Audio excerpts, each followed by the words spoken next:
Microsoft word की आज की वीडियो में हम लोग पढ़ने वाले हैं होम टैब से हमारे लास्ट दो ग्रुप के बारे में, स्टाइल और एडिटिंग। स्टाइल ग्रुप में यहाँ पे हेडिंग बनी हुई है, आप यहाँ से बनी हुई हेडिंग्स उठा सकते हैं। मैं यहाँ पे एक पैराग्राफ लाता हूँ, हम किसी भी पैरा को सिलेक्ट करके सिंगल क्लिक में यहाँ से बनी हुई हेडिंग्स या स्टाइल को उठा सकते हैं। ढेर सारी स्टाइल्स यहाँ अवेलेबल हैं, बस आप सिंगल क्लिक करिए, वो स्टाइल हमारे डाटा पे अप्लाई होके आ जाएगी।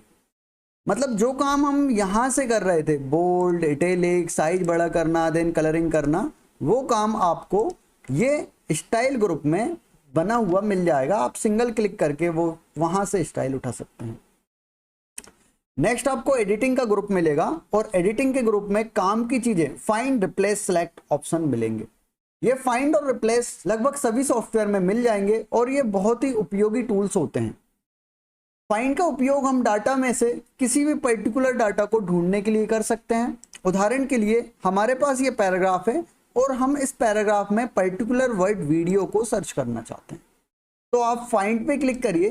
फाइंड पे क्लिक करने के बाद साइड में आपको यहाँ पे नेविगेशन खुलेगा और नेविगेशन में आप अपनी जो भी वर्ड को ढूंढना चाहते हैं वो लिख दीजिए। मैंने यहाँ पे लिख दिया वीडियो।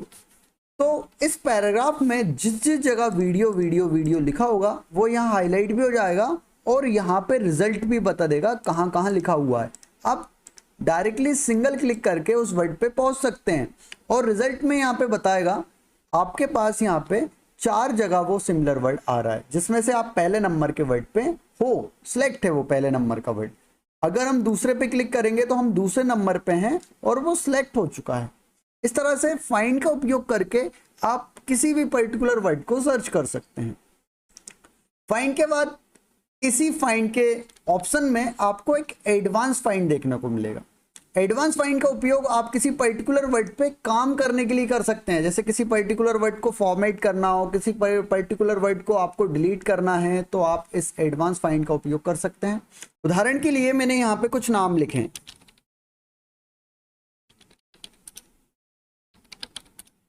इन नाम की मैं कॉपी कर लेता हूं ताकि थोड़ा डाटा बड़ा हो जाए। मैंने कॉपी किया, इनको नीचे पेस्ट कर दिया, पेस्ट कर दिया, पेस्ट कर दिया। अब मान लीजिए आपने यहाँ सोहन लिख रखा है, यहाँ जितनी भी जगह सोहन लिखे हुए हैं उन सभी को आपको बोल्ड, इटैलिक और रेड कलर का करना है। तो आप एक एक करके सिलेक्ट कर करके करेंगे तो काफी ज्यादा टाइम वेस्ट होगा।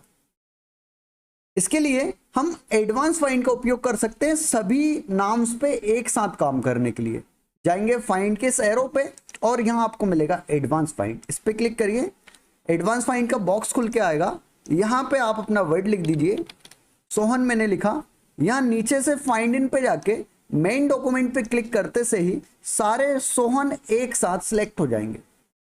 अब सिलेक्ट होने के बाद आप चाहें तो इन्हें बोल्ड, इटैलिक, अंडरलाइन, साइज बढ़ाना है, कलर करना है, जो चाहे वो कर सकते हैं। डिलीट करना है तो सिंपली डिलीट बटन दबा के आप इन्हें डिलीट भी कर सकते हैं।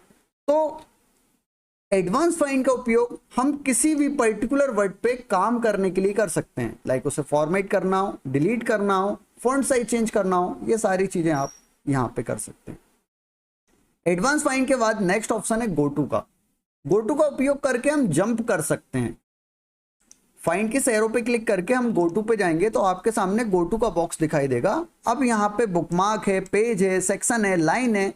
लाइन पे क्लिक करके अगर मैं यहाँ 5 लिखूंगा, देन गो टू करूंगा तो हमारा कर्सर ऑटोमेटिक ऊपर से 5 नंबर की लाइन पे पहुंच जाएगा।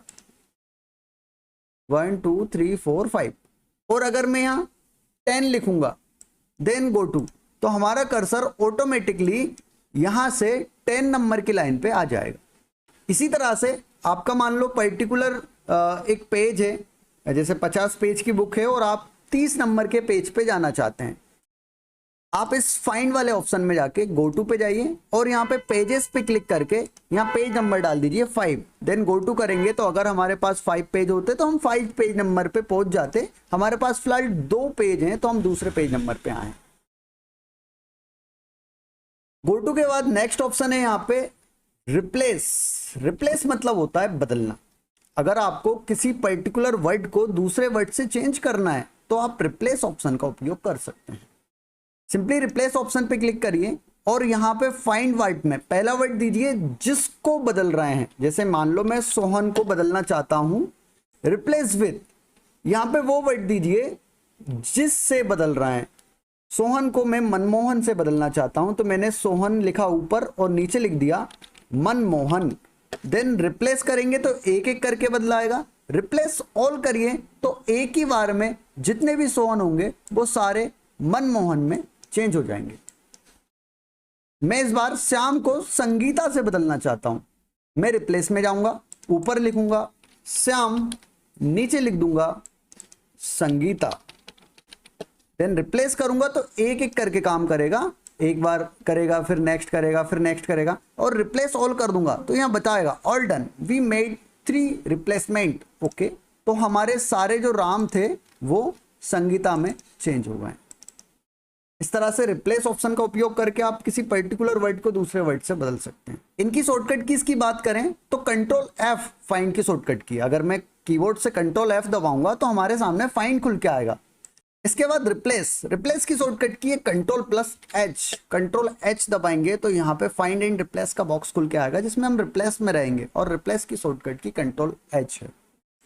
इसके बाद एक गो टू की शॉर्टकट की कंट्रोल-G होती है। अगर कंट्रोल-G दबाएं तो फाइंड एंड रिप्लेस के बॉक्स में से हम गो टू में रहेंगे, गो टू कंट्रोल-G। नेक्स्ट ऑप्शन है आप सिलेक्ट का। इन सिलेक्ट की सहायता से आप चीजों को सिलेक्ट कर सकते हैं। जैसे सिलेक्ट ऑल किया तो हमारा जो एरिया है वो पूरा सिलेक्ट हो जाएगा, यहाँ पे सारी चीजें सिलेक्ट रहेंगी। और अगर हम यहाँ से सिलेक्ट ऑब्जेक्ट करेंगे तो हमारा कर्सर ऑब्जेक्ट में चेंज हो जाएगा, केवल ऑब्जेक्ट को सिलेक्ट करेगा, टेक्स्ट को सिलेक्ट नहीं करेगा। ऑब्जेक्ट क्या होते हैं, यहाँ से इंसर्ट पे जाएंगे, ये जो पिक्चर होती हैं हमारे शेप्स होते हैं इनको ऑब्जेक्ट कहते हैं। जैसे मैंने ये शेप बनाया है यहाँ पे, तो अगर होम से सिलेक्ट ऑब्जेक्ट रहेगा टिक तो केवल ऑब्जेक्ट ही सिलेक्ट होंगे, मतलब ऑब्जेक्ट को ही पकड़ के या सिलेक्ट करके इधर उधर हम रख सकते हैं। लेकिन हमारे टेक्स्ट को सिलेक्ट करने के लिए पहले हमें सिलेक्ट ऑल पे क्लिक करना है, जिससे ये नॉर्मल हो जाएगा, देन हम टेक्स्ट को सिलेक्ट कर सकते हैं। इसके बाद है सिलेक्शन पेन। सिलेक्शन पेन का उपयोग हम साइड में सिलेक्शन पेन खोलने के लिए करते हैं, जिसमें दिखाई देते हैं आपके ऑब्जेक्ट, आपके शेप्स बने हुए होंगे तो यहाँ साइड में सिलेक्शन पेन में दिखाई देंगे। जैसे हमारे पास अभी एक ही शेप है तो यहाँ राउंडेड रेक्टेंगल 2 के नाम से शेप बन के आ गया है। और अगर मैं यहाँ पे एक आध और शेप बनाता हूँ तो यहाँ पे 2 चीजें आपको दिखेंगी। एंड पिक्चर लाएंगे तो यहाँ पे पिक्चर दिखाई देंगी।